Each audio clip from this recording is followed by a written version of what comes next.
Come along with me as I assemble an upper cabinetry. Last night I traced out a bunch of pieces, and this morning I spent about an hour cutting all of those pieces. We're gonna make one of these. Pre-assemble and make sure everything lines up nice. To hide as many pocket screw holes as possible on the back, top, and on the bottom.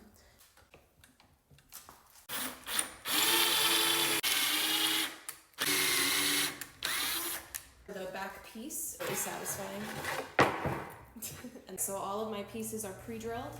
Now it's time for the fun part, assembly.